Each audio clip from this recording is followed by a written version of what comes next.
नमस्कार दोस्तों, स्वागत है आपका आपके अपने YouTube channel job with PD में। दोस्तों, आज इस वीडियो के माध्यम से मैं आपको साइंस का चैप्टर फर्स्ट जो कि है रासायनिक अभिक्रिया व समीकरण पढ़ाऊंगा। तो आज की क्लास आपके लिए इंपॉर्टेंट रहेगी, इसे आप अंत तक वो जरूर देखना, क्योंकि इस क्लास के अंदर मैं इस चैप्टर के जो क्वेश्चन आंसर है वो भी साथ साथ में करवाता रहूंगा। जो क्वेश्चन आंसर आपके बीच में पूछे जा रहे हैं चैप्टर के, वे मैं आपको साथ साथ में बताते चलूंगा और एक सेपरेट वीडियो में बना दूंगा जिसके अंदर सारे क्वेश्चन आंसर है वो मैं आपको करवा दूंगा। तो इसके लिए आप चैनल को सब्सक्राइब है वो जरूर कर लेना। इसके अलावा इस चैनल पे मैथ की ऑनलाइन क्लासेस भी स्टार्ट कर दी गई है। अगर आपने वो अभी तक ज्वाइन नहीं की तो उन क्लासेस का लिंक आपको नीचे डिस्क्रिप्शन और कमेंट बॉक्स में मिल जाएगा, तो आप वहां से मैथ की ऑनलाइन क्लास भी जरूर देखना। तो चलिए शुरू करते हैं आज की अपनी क्लास से चैप्टर फर्स्ट जो कि है रासायनिक अभिक्रिया एवं समीकरण। सबसे पहले हम बात करेंगे कि रासायनिक अभिक्रिया क्या होती है, फिर हम बात करेंगे इसे समीकरण के रूप में किस प्रकार और कैसे लिखते हैं। आपने दैनिक जीवन की निम्नलिखित परिस्थितियों पर ध्यान दिया होगा और विचार किया होगा कि क्या होता है जब गर्मियों में कमरे के ताप पर दूध को खुला छोड़ दिया जाता है। तो क्या होगा, तो दोस्तों दूध है वो कुछ समय के बाद में फट जाएगा, यानी कि जो दूध की पहली प्रारंभिक अवस्था है तो कुछ समय बाद में दूध की जो अवस्था है वो क्या हो जाएगी, चेंज हो जाएगी।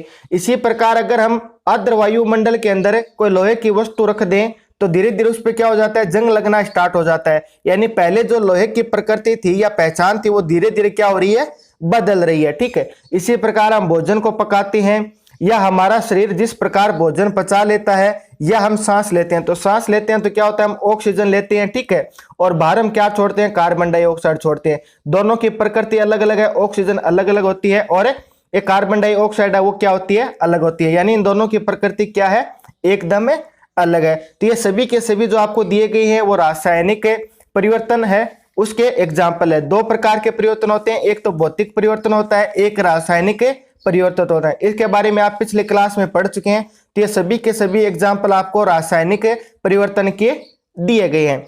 तो इन सभी परिस्थितियों में प्रारंभिक वस्तु की प्रकृति तथा पहचान कुछ न कुछ बदल जाती है। जी हाँ दोस्तों, सभी के अंदर कुछ न कुछ क्या हो रहा है, बदलाव हो रहा है। जैसे लोहे की कील या जो तवा हमने बाहर रखा था, धीरे धीरे उस पर क्या हो रहा है, जंग लग रहा है। तो जंग लगने के साथ इसका रंग अवस्था है वो क्या हो जाएगी, धीरे धीरे क्या हो जाएगी, चेंज हो जाएगी।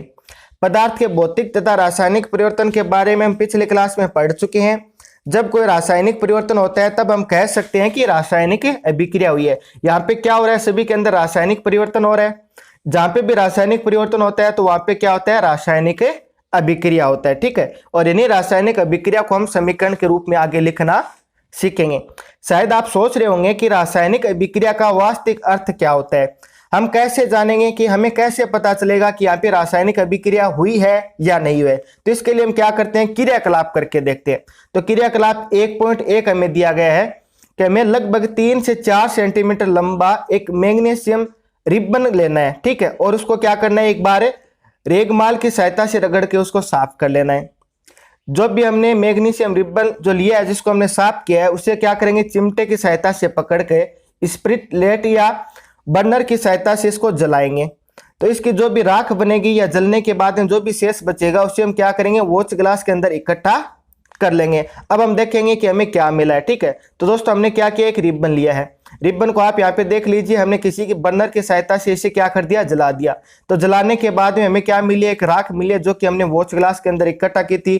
तो ये राख है, वो राख क्या है, मैग्नीशियम ऑक्साइड है। ठीक है, जब हमने रिबन को जलाया है तो हमें क्या मिला है, मैग्नीशियम ऑक्साइड मिला है। आगे हम बात करते हैं। अगर दोस्तों वीडियो अगर आपको पसंद आ रहा है तो आपसे लाइक और शेयर है वो जरूर कर देना।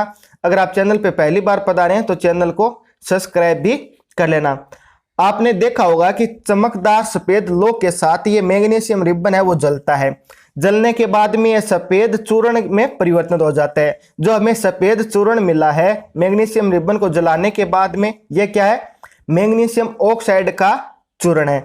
वायु में उपस्थित ऑक्सीजन और मैग्नीशियम के बीच होने वाली अभिक्रिया के कारण यह बनता है। हमने क्या किया था, मैग्नीशियम को जलाया है। तो जलाता है तो किसी भी वस्तु को क्या लेती है, ऑक्सीजन के साथ जलती है। तो यानी कि जब मैग्नीशियम और ऑक्सीजन दोनों साथ में जलते हैं तो क्या बनाते हैं, मैग्नीशियम ऑक्साइड बनाते हैं।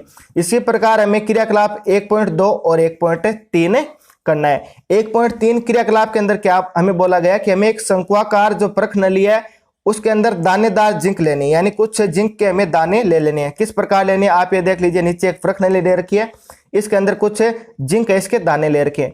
फिर हमें क्या करना है, इसके अंदर तनु हाइड्रोक्लोरिक अम्ल या सल्फ्यूरिक अम्ल मिला देना है।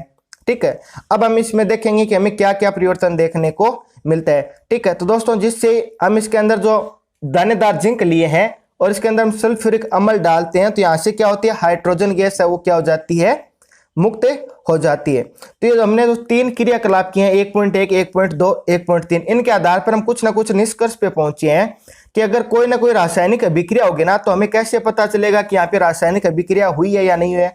तो सबसे पहले क्या होगा, उसकी अवस्था में परिवर्तन होगा, या उसके रंग में परिवर्तन होगा, या कोई ना कोई गैस निकलेगी, जैसे यहाँ से हाइड्रोजन गैस निकली है ना, ठीक है, या उसके तापमान में परिवर्तन होगा। तो यहाँ पे गैस निकली हाइड्रोजन गैस, तो इसके तापमान में क्या हुई है, वृद्धि हुई है। तो रासायनिक अभिक्रिया हुई है या नहीं हुई है, तो इसका हमें कैसे पता चलेगा। तो पदार्थ की क्या होगी, अवस्था में परिवर्तन होगा, या रंग में परिवर्तन होगा, या चारों एक साथ भी हो सकता है। ठीक है, गैस का उत्सर्जन होगा और तापमान में क्या होगा, परिवर्तन होगा। तो ये 4 बातें इंपॉर्टेंट है, ये आपको ध्यान में रखनी है। अगर रासायनिक अभिक्रिया होगी तब क्या क्या होगा, अवस्था में परिवर्तन होगा, या रंग में परिवर्तन होगा, या गैस का निष्कासन या उत्सर्जन होगा, और तापमान में परिवर्तन होगा। यदि हम अपने आसपास हो रहे परिवर्तन को देखें तो हम पाएंगे कि हमारे चारों ओर विविध प्रकार की रासायनिक अभिक्रिया हो रही है। इन्हीं रासायनिक अभिक्रिया को हम क्या करेंगे, प्रतीकों के रूप में निरूपण करके इस अध्याय के अंदर अध्ययन करेंगे।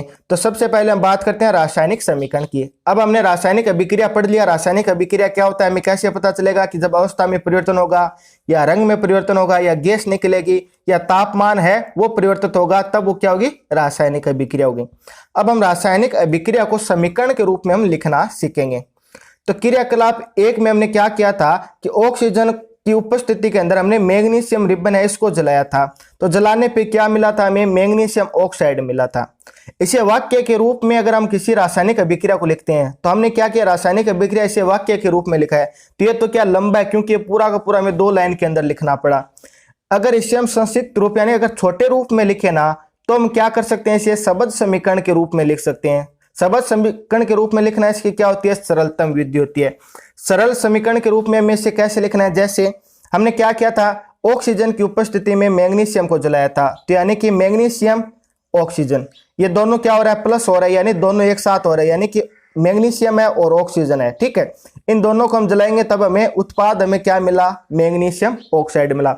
ये जो अभिक्रिया थी, जो हमने क्रियाकलाप 1 किया है, उसे हमने समीकरण के रूप में लिखा है, शब्द समीकरण के रूप में। जो हमने अभिक्रिया की थी उसको हमने किस रूप में लिख दिया है, शब्द समीकरण के रूप में लिख दिया है। अब एक बात यहाँ पे इंपॉर्टेंट आपको ध्यान में रखनी है कि हमने मैग्नीशियम को ऑक्सीजन की उपस्थिति में जलाया, तब हमें क्या मिला, मैग्नीशियम ऑक्साइड मिला। तो हमने किस किस को जलाया था, मैग्नीशियम को जलाया था ऑक्सीजन की उपस्थिति में। तो ये तो दोनों क्या है, आपके अभिकारक है।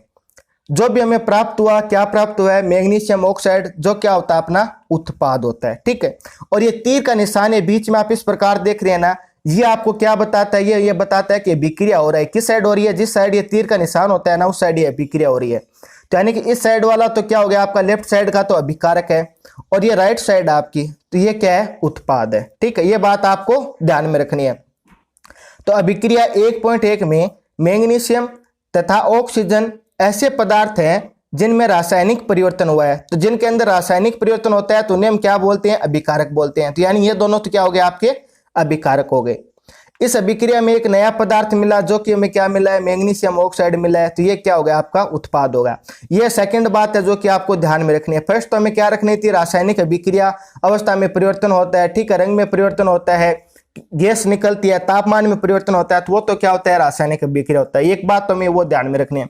दूसरी क्या रखनी है कि हम किसी भी जो अभिक्रिया होते हैं ना, उसको शब्द रूप में लिखते हैं तो इस प्रकार लिखते हैं। तो यहाँ पे जो लेफ्ट साइड में लिखा है वो तो क्या आपका अभिकारक है, जिसके अंदर परिवर्तन हुआ है। ठीक है, और जो दूसरी साइड लिखा है वो क्या है, उत्पाद है। तो ये आपको दूसरी बात है, इंपॉर्टेंट बात है, ध्यान में रखनी है। अब हम आगे बढ़ते हैं। शब्द समीकरण में जो मैंने आपको अभी बताया था वही बात है कि शब्द समीकरण में अभिकारकों के उत्पाद में परिवर्तन होने, उनके मध्य हम क्या लगाते हैं, तीर का निशान लगाता है। अभी मैंने आपको तीर का निशान लगाकर बताया था। और अभिकारकों का योग ठीक है। अभिकारकों के बीच हम क्या लगाते हैं, प्लस का निशान लगाते हैं, ठीक है। उन्हें हम लेफ्ट साइड में रखते हैं और उत्पाद को हम क्या करते हैं, राइट साइड में लिखते हैं। ये मैंने ये बात अभी आपको बता दी। और तीर का सिरा है वो उत्पाद की ओर होता है, यह अभिक्रिया के होने की दिशा बताता है। जो हमें ये देख लीजिए, आप नीचे देख लीजिए, इस प्रकार की अभिक्रिया जो ऊपर थी हमने सीधा लिख रखा था मैग्नीशियम ऑक्सीजन और मैग्नीशियम ऑक्साइड हमने लिख रखा था।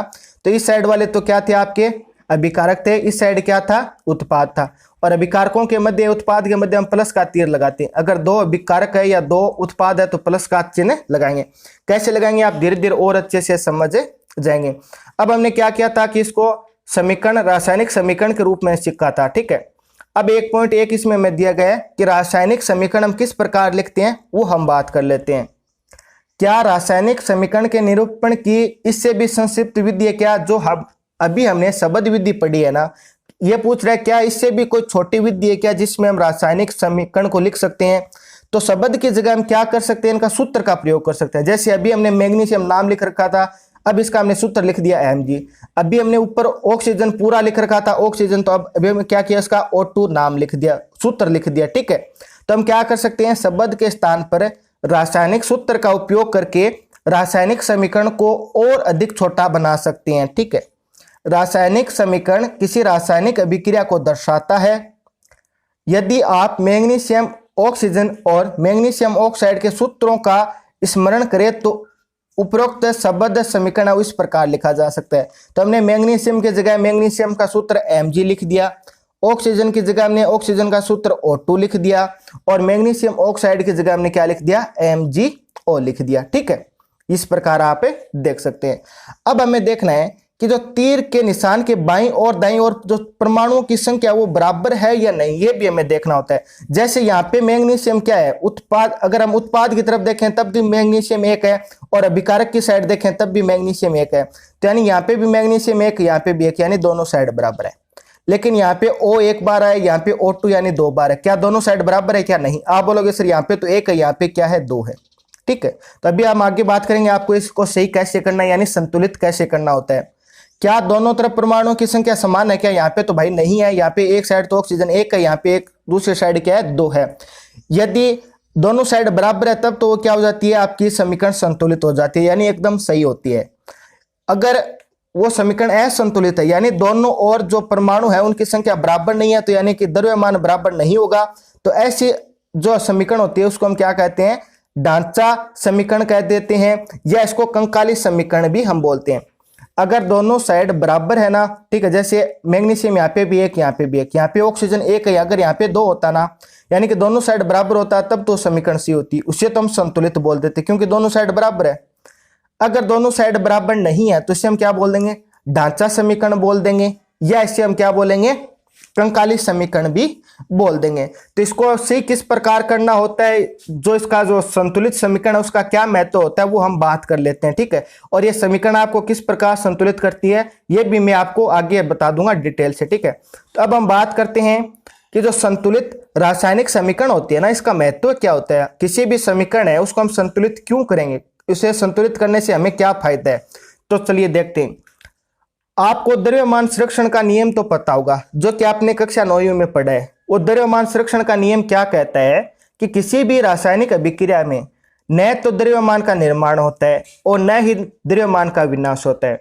यानी किसी भी रासायनिक अभिक्रिया के उत्पाद तत्वों का कुल द्रव्यमान और अभिकारकों का कुल द्रव्यमान क्या होता है, बराबर होता है। यानी यह बराबर का अगर आपकी कोई समीकरण है तो इस साइड तो क्या होता है, आपके अभिकारक है, इस साइड उत्पाद है, तो यानी दोनों साइड क्या होता है, द्रव्यमान बराबर होता है, ठीक है। अगर दोनों साइड द्रव्यमान बराबर नहीं है तो आपको द्रव्यमान क्या होना, बराबर करना होगा। दूसरे शब्दों में रासायनिक अभिक्रिया के पहले तथा इसके पश्चात प्रत्येक तत्वों के परमाणुओं की संख्या क्या होती है, समान होती है। इसलिए हमें कंकाली जो समीकरण या जो ढांचा समीकरण होती है उनको संतुलित करना आवश्यक है। क्या रासायनिक समीकरण 1.2 संतुलित है क्या, आइए हम इसको चरणबद्ध तरीके से क्या करते हैं, संतुलित करते हैं, ठीक है। जो हमने क्रियाकलाप 1.3 किया था, जिसके अंदर हमने क्या किया था, एक परख नली के अंदर जिंक लिया था, जिंक के अंदर हम क्या डाला था, सल्फ्यूरिक अम्ल डाला था। तो उत्पाद के रूप में हमें क्या मिला था, एक तो हाइड्रोजन गैस मुक्त हुई थी और हमें क्या मिला था, जिंक सल्फेट मिला था। यह तो समीकरण हमने लिख दी।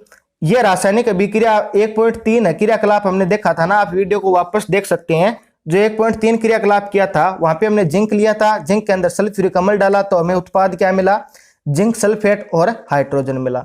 ये तो इसको हमने शब्द के रूप में लिख रखा है। अब इसको हम रासायनिक समीकरण के रूप में संकेतों के शब्द की जगह हम क्या करते हैं, प्रतीक का उपयोग करते हैं। जैसे जिंक को हम क्या लिखते हैं, Zn लिखते हैं। सल्फ्यूरिक अम्ल का सूत्र क्या होता है, H2SO4 होता है। ये आपको ध्यान में रखना है। सल्फ्यूरिक अम्ल की जहां पे भी बात की जाए तो आपके दिमाग में तुरंत आ जाना चाहिए H2SO4। ये क्या होता है, सल्फ्यूरिक अम्ल का सूत्र होता है।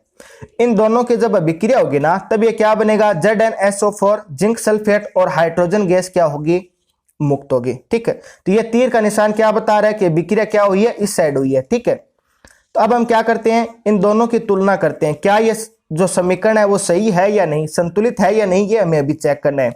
तो इसके लिए हम क्या करते हैं, सबसे पहले आपको दोनों साइड देखना होता है। जैसे यहाँ पे जिंक 1 है, Zn कितनी बार है, 1 बार है, यानी जिंक 1 बार है। और दूसरी साइड, इस साइड भी क्या है, ये देख लीजिए जिंक 1 बार है, तो यानी दोनों साइड जिंक तो बराबर है। ठीक है, इसी प्रकार यहाँ पे देखते हैं H2 है, यानी हाइड्रोजन 2 अणु है, 2 परमाणु है, और यहाँ पे भी H2 यानी 2 परमाणु, यानी दोनों साइड बराबर है। यहाँ पे देखें H2SO4 है और यहाँ पे SO4 है। ठीक है, यहाँ पे भी SO4 है, यहाँ पे भी SO4 है, यानी कि दोनों साइड सभी के सभी बराबर है। यहाँ पे एक जिंक, यहाँ पे एक जिंक, यहाँ पे हाइड्रोजन के 2 अणु, यहाँ पे 2 अणु, यहाँ पे SO4 का 1 अणु, यहाँ पे SO4 का 1 अणु है, तो यानी कि दोनों साइड क्या है, बराबर है। तो बराबर है तो क्या ये समीकरण क्या है, संतुलित समीकरण हो गई। ठीक है, अब आगे हम बात करते हैं कि किसी भी कोई समीकरण होती है ना उसको संतुलित किस प्रकार करते हैं, ये हम बात कर लेते हैं। जैसे हमें एक समीकरण दी गई है, F है, ये क्या आपका आयरन होता है, F है लोहा। ठीक है, फिर हम क्या करें, इसके अंदर जल की अभिक्रिया करा रहे हैं H2O, तो हमें उत्पाद क्या मिल रहा है, फेरिक ऑक्साइड Fe3O4 और हाइड्रोजन गैस यहाँ पे मुक्त हो रही है। ये हमें एक अभिक्रिया दी गई है और इसे हमें संतुलित करके बताना है और आपको सीखना है कि किसी भी अभिक्रिया को हम संतुलित किस प्रकार करते हैं। यहाँ से आपका इंपॉर्टेंट पार्ट है वो स्टार्ट होता है, आपको एकदम ध्यान से देखना है कि इस अभिक्रिया को हम किस प्रकार संतुलित करेंगे। तो सबसे पहले आपको देखना है, यहाँ पे देखो आयरन यानी F ही है, इसका यहाँ पे 1 अणु है, और इस साइड देखेंगे आप उत्पाद की साइड तो कितने हैं, 3 है। Fe3 है ना, यानी यहाँ पे कितने अणु है, 3 अणु है। क्या दोनों साइड बराबर है क्या, तब आप बोलोगे सर दोनों साइड बराबर नहीं है।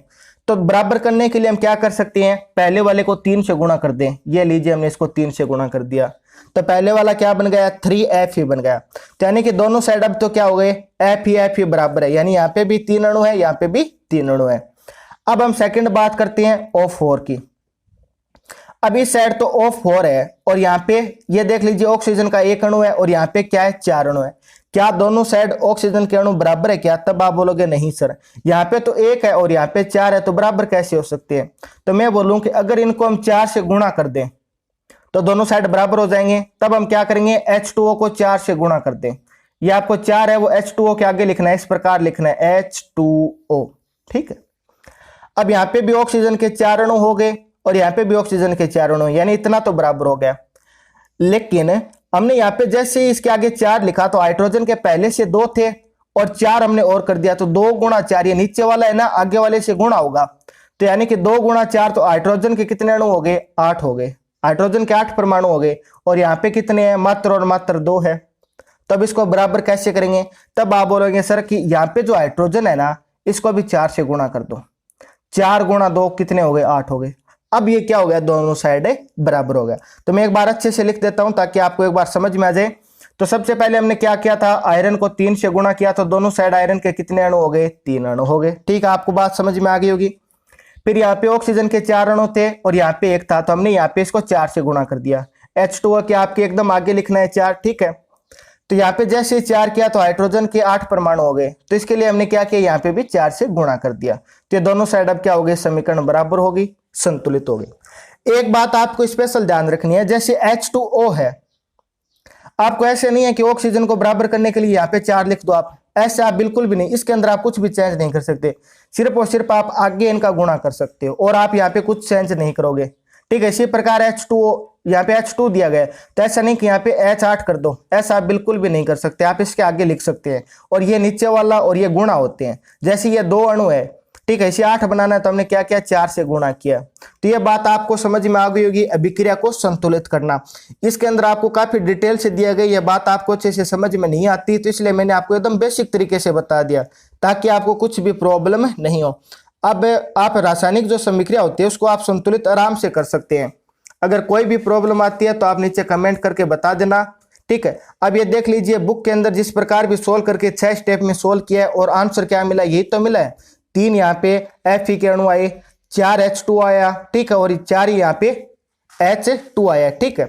तो ये क्या हो गया, अब आपके एकदम संतुलित समीकरण हो गए। किस प्रकार करना है मैंने आपको अच्छे से बता दिया है। अब आप देखेंगे कि दोनों तरफ तत्वों के परमाणु है वो बराबर है, यानी यहाँ पे भी तत्वों के परमाणु बराबर है और यहाँ पे भी बराबर है। अतः अब यह जो समीकरण है वो संतुलित समीकरण है। रासायनिक समीकरण को संतुलित करने के लिए जिस विधि का हमने अभी उपयोग किया ना, उस विधि को हम क्या बोलते हैं, हिट एंड ट्रायल मेथड बोलते हैं। यह बात भी अभी आपको याद रखनी है, जिस विधि का हमने उपयोग किया ना उसे क्या बोलते हैं, हिट एंड ट्रायल विधि भी बोलते हैं। चलिए आगे बढ़ते हैं। अब हमें क्या करना है, जो भौतिक अवस्था है ना इनके संकेत लिखने हैं। संकेत कैसे, कि जो हमें समीकरण दी गई है ना, इसके अंदर जो हमने आयरन लिया, जल लिया, ठीक है, जो उत्पाद बना वो किस किस रूप में होते हैं, तो ये भी हमें लिखना होता है। जैसे रासायनिक समीकरण को अधिक सूचनापूर्ण बनाने के लिए अभिकारक तथा उत्पाद के रासायनिक सूत्र के साथ उनकी भौतिक अवस्था भी लिखते हैं। यह तो देख लो रासायनिक सूत्र लिख रखा है हमने, अब हम क्या करेंगे, इसके साथ इसकी भौतिक अवस्था भी लिखेंगे। तो अभिकारकों के उत्पाद, अगर कोई गैस होता है ना तो गैस के लिए हम किसका प्रयोग करेंगे, जी के लिए करेंगे, ठीक है। अगर कोई द्रव्य होता है तो उसके लिए हम लिक्विड एल का प्रयोग करते हैं।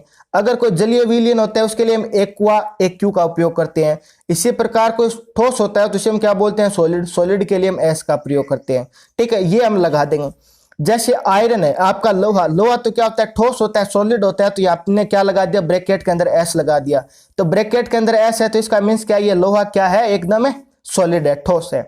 फिर हमने क्या किया, H2O, तो H2O तो जल होता है, जल तो क्या होता है, लिक्विड फॉर्म में होता है। तो यहाँ पे जी यानी गैस क्यों लगा रखा है, क्योंकि दोस्तों जैसे बाहर कोई लोहा पड़ा है तो धीरे धीरे उसके ऊपर हमको जल थोड़ी लगाते हैं, तो धीरे धीरे क्या होता है, वायुमंडल के अंदर जो नमी होती है ना, तो नमी होगी तो यानी वो जल क्या होता है, आपका गैस के रूप में होता है, तो वो आके धीरे धीरे लगता है, ठीक है। तो फिर जो जंग बनता है यानी फेरस ऑक्साइड बनता है, तो ये आपका क्या होता है, एकदम ठोस होता है। और हाइड्रोजन जो गैस निकली है वो तो क्या हो जाएगी, गैस हो जाएगी, यानी इसके आगे हमने क्या लगा दिया, जी लगा दिया। तो ये बात आपको एकदम अच्छे से समझ में आ गई होगी कि रासायनिक अभिक्रिया को हम किस प्रकार संतुलित करते हैं, ठीक है। अब भौतिक अवस्था भी लिखती। कई बार क्या होता है कि इनके जो दाब और ताप और कभी बार उत्प्रेरक भी काम में लेते हैं, तो उन्हें भी लिखना होता है। तो उन्हें हम किस प्रकार लिखते हैं, ये जो तीर वाला निशान होता है ना, इसके ऊपर और नीचे लिखते हैं। जैसे ये कार्बन मोनोऑक्साइड है, ठीक है, और इसकी अभिक्रिया हमने H2 से करवाई, तो इस यहाँ पे हमने क्या किया, 340 एटमोस्फियर का हमने उपयोग किया, तो वो हमने लिख दिया। इसी प्रकार जो पेड़ पौधे होते हैं ना, वो कार्बन डाइऑक्साइड लेते हैं वायुमंडल से, और क्या लेते हैं, जल लेते हैं। फिर सूर्य के प्रकाश के अंदर क्या बनाते हैं, अपना भोजन, यानी जो किस रूप में बनाते हैं, ग्लूकोज के रूप में बनाते हैं। फिर ये क्या छोड़ते हैं, ऑक्सीजन छोड़ते हैं, और क्या छोड़ते हैं, ये जल मुक्त करते हैं, ठीक है। तो ये अभिक्रिया देख लीजिए हमने लिख दी।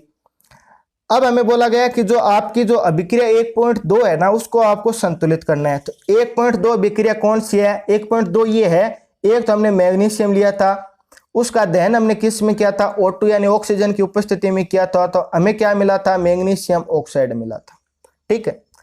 अब यहाँ पे मैग्नीशियम का कितना अणु है, कितने परमाणु, एक, यहाँ पे भी एक है, तो यानी मैग्नीशियम तो एकदम सही है। यहाँ पे ऑक्सीजन के कितने परमाणु, 2, यहाँ पे कितना है, 1 है। तो इसे 2 बनाने के लिए इसको हम 2 से गुणा कर देंगे। तो हमने जैसे 2 से गुणा किया तब तो मैग्नीशियम भी कितने हो गए, 2 हो गए, और यहाँ पे क्या है, 1 है। तो इसको 2 करने के लिए इसको भी हम 2 से गुणा कर देंगे, और अब ये क्या है कि आपकी रासायनिक समीकरण क्या होगी, एकदम संतुलित हो गई, ठीक है। आपको क्या करना है, दोनों साइड बराबर करना है। चाहे आप किसी का संख्या गुणा करें, चाहे 1 का करें, 2 का करें, आप बारी बारी से कर सकते हैं। क्लास 10th में है, एकदम आप आसानी से कर सकते हैं।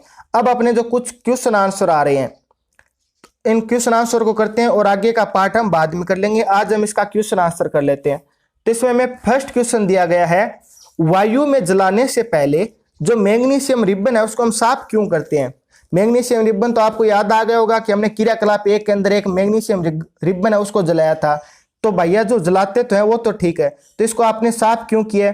तो दोस्तों साफ तो हमने इसलिए किया कि इसका दहन क्या हो सके, एकदम आसानी से हो सके, ताकि इसके ऊपर की कोई भी अशुद्धि है ना वो हट जाए और इसका दहन आसानी से हो जाए। इसलिए हमने क्या किया, मैग्नीशियम रिबन को साफ किया। तो आपको किस प्रकार लिखना है कि हमने मैग्नीशियम रिबन को इस कारण साफ किया है ताकि इसका दहन आसानी से हो जाए, इसके ऊपर जो भी अशुद्धि है वो क्या हो जाए, हट जाए, जिससे अपनी अभिक्रिया आसानी से हो जाए और हमें शुद्ध मैग्नीशियम रिबन मिल जाए। इसलिए हमने मैग्नीशियम रिबन को साफ किया।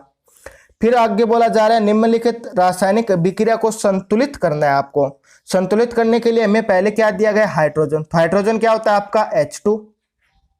फिर क्या है क्लोरीन, क्लोरीन क्या होता है आपका Cl2। ठीक है, तो ये बनेगा, तो ये क्या बनेगा, हाइड्रोजन क्लोराइड यानी HCl।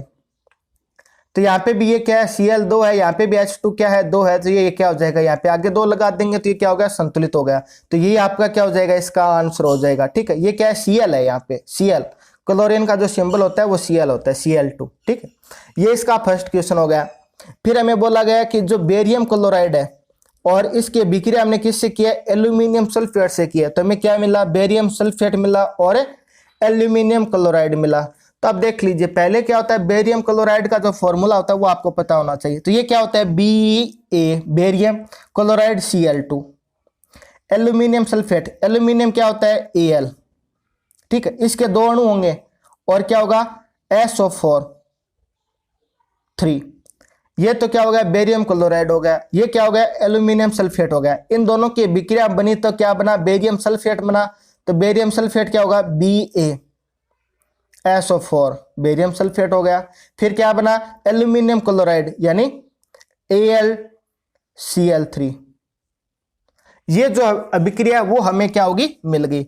अब इसे क्या करना है, संतुलित करना है। ठीक है, तो संतुलित किस प्रकार करेंगे, तो जैसे यहाँ पे एल्यूमिनियम के 2 अणु है Al2 और यहाँ पे क्या है, 1 है, तो इसको हम 2 से गुणा कर देंगे, ये संतुलित हो जाएगी। ठीक है, तब हमने यहाँ पे गुणा करते हैं तो ये क्या हो गया, ये एल्यूमिनियम 2, यहाँ पे भी 2 हो गया। लेकिन यहाँ पे क्लोरीन 3 है, 2 का गुणा और करते क्या हो गया, 6 हो गया, और यहाँ पे क्या है, 2 है। तो इसको बराबर करने के लिए हम 3 से गुणा कर देंगे।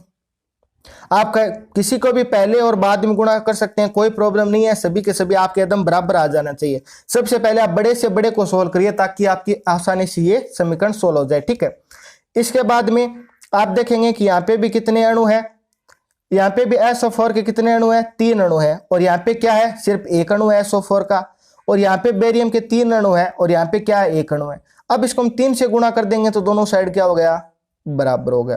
तो ये क्या हो जाएगा, आपका फाइनल इसका आंसर हो गया। ठीक है, होपफुली आपको दिख रहा होगा और समझ में भी आ रहा होगा। कोई भी डाउट है तो आप कमेंट करके पूछ लेना। इसका क्वेश्चन नंबर 3 है, सोडियम की अभिक्रिया जल से कराते हैं। तो सोडियम तो आपको पता है Na होता है। ठीक है, और जल क्या होता है, H2 होता है। ये सूत्र तो आपको ध्यान में रखने होंगे। तो सोडियम Na हो गया, जल H2 हो गया, इन दोनों की हम अभिक्रिया कराते हैं तो हमें क्या मिला, सोडियम क्लोराइड यानी NaOH। ठीक है, ये O है NaOH, और साथ में क्या मुक्त हुआ है, हाइड्रोजन। ये हमें दिया गया है, ये तो हमें दिया गया, हमने क्या किया, शब्द को प्रतीक के रूप में लिखा है, बस इतना ही किया। अब इसको हम सही करेंगे। सही कैसे करेंगे, जैसे यहाँ पे हाइड्रोजन के 2 अणु है, यहाँ पे भी 2 अणु है, तो ये तो दोनों क्या है, एकदम बराबर है। ठीक है, इसी प्रकार हम क्या करेंगे, ये सोडियम है और OH है, तो यहाँ पे तो क्या है, 1 अणु है, और यहाँ पे भी क्या है, 1 अणु है। लेकिन यहाँ पे हाइड्रोजन के 2 अणु 2 अणु, लेकिन यहाँ पे हाइड्रोजन का 1 अणु और ज्यादा हो गया ना, यानी यहाँ पे 3 हो गए।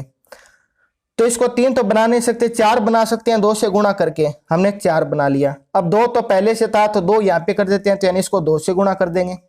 जैसे इसको 2 से गुणा किया तो Na यानी सोडियम भी कितना हो गया, 2 हो गया, तो यानी यहाँ पे भी हमें 2 से गुणा करना पड़ेगा। तो हम क्या करेंगे, इन तीनों को 2 2 से गुणा कर देंगे, तो ये अपने संतुलित रासायनिक समीकरण मिल जाएगी। ठीक है, ये इसका क्वेश्चन है वो आपका सेकंड है वो कंप्लीट हो गया। इसी प्रकार इसका थर्ड क्वेश्चन आपको करना है। थर्ड क्वेश्चन के अंदर में क्या बोला गया है कि हमें क्या करना है, अभिक्रिया को उनके संकेतों के रूप में तो लिखना है, साथ ही साथ इनको हमें संतुलित समीकरण के रूप में लिखना है।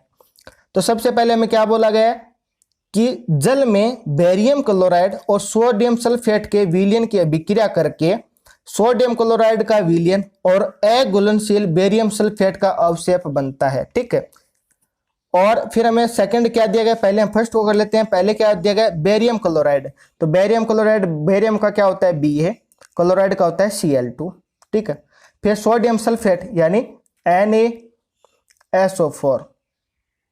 इन दोनों की जब अभिक्रिया कराते हैं तो हमें क्या मिला था, अभिक्रिया कराने पर सोडियम क्लोराइड, तो सोडियम क्या होता है NaCl। ठीक है, ये आपका नमक का सूत्र हो गया सोडियम क्लोराइड, और फिर अघुलनशील बेरियम सल्फेट मिला है, साथ में क्या मिला है बेरियम सल्फेट BaSO4। अब इस अभिक्रिया को आप संतुलित कर लीजिए। कैसे करेंगे कि दोनों साइड आप चेक कर लीजिए। जैसे यहाँ पे N के कितने अणु है, N2 है, और यहाँ पे तो सिर्फ एक है, तो दोनों साइड बराबर करने के लिए हम 2 से गुणा कर देंगे। जैसे 2 से गुणा किया तो यहाँ पे क्लोराइड के 2 हो गए और यहाँ पे भी 2 है। बेरियम यहाँ पे 1 है, यहाँ पे भी 1 है, यहाँ पे भी SO4 का 1 अणु है, यहाँ पे भी SO4 का 1 अणु है। तो यानी तीर के दोनों साइड अब क्या है, परमाणु बराबर है, तो ये अपने क्या होगी, संतुलित समीकरण होगी। इसी प्रकार इसका सेकंड क्वेश्चन हमें दिया गया, सोडियम क्लोराइड का जल में हाइड्रोक्लोरिक अम्ल के विलयन से अभिक्रिया कराने पे सोडियम क्लोराइड और हमें क्या मिलता है, जल मिलता है। तो सबसे पहले सोडियम हाइड्रोक्साइड का तो ये सूत्र याद ही कर लीजिए। सोडियम हाइड्रोक्साइड नाम बोले तो NaOH आ जाना चाहिए। फिर हाइड्रोक्लोरिक अम्ल तो इंपॉर्टेंट है HCl, इसको तो आप एकदम घोट ही लेना, ठीक है। फिर क्या बनता है अभिक्रिया के अंदर, हमें क्या बनता है, सोडियम क्लोराइड यानी नमक NaCl, ये तो याद हो जाना चाहिए। और जल तो आपको पता है H2O। अब इसको संतुलित करना है तो आप देख लीजिए, जैसे यहाँ पे Na का 1 अणु, यहाँ पे भी 1 अणु बराबर है, ऑक्सीजन का 1, यहाँ पे भी 1, हाइड्रोजन यहाँ पे कितना है, 1 है, और ये 1, यहाँ पे भी 2 है, और Cl का 1 अणु, दोनों साइड क्या है, बराबर है। तो यानी अभिक्रिया क्या है अपनी, एकदम संतुलित है। तो ये इसका जो चैप्टर प्रश्न नंबर 6 के अंदर जो हमें क्वेश्चन दिए गए थे वो हमने सोल्व कर लिए। आगे हम बात करें तो वो है अपने रासायनिक अभिक्रिया के प्रकार, यानी रासायनिक अभिक्रिया वो कितनी प्रकार की होती है, ठीक है। संयोजन अभिक्रिया, वियोजन अभिक्रिया, इनके बारे में हम आगे नेक्स्ट क्लास के अंदर डिटेल से चर्चा कर लेंगे, ठीक है, अभिक्रिया के बारे में। और आगे जो क्वेश्चन आंसर होंगे वो भी मैं आपको साथ साथ में बताते चलूंगा, और चैप्टर के लास्ट में जो सभी क्वेश्चन आंसर है वो भी मैं आपको एक साथ करवा दूंगा। अगर क्लास आपको पसंद आ रही है तो आप कमेंट करके बता देना। क्लास कैसी लगी लाइक और शेयर कर देना, कमेंट करके जरूर बताना क्लास आपको कैसी लगी। आज के लिए इतना ही, ठीक है। फिर मुलाकात होगी इसी प्रकार एक और बेहतरीन वीडियो के साथ। तब तक आप हंसते रहना, मुस्कुराते रहना, देखते रहना जॉब विद पीडी। जय हिंद, जय भारत।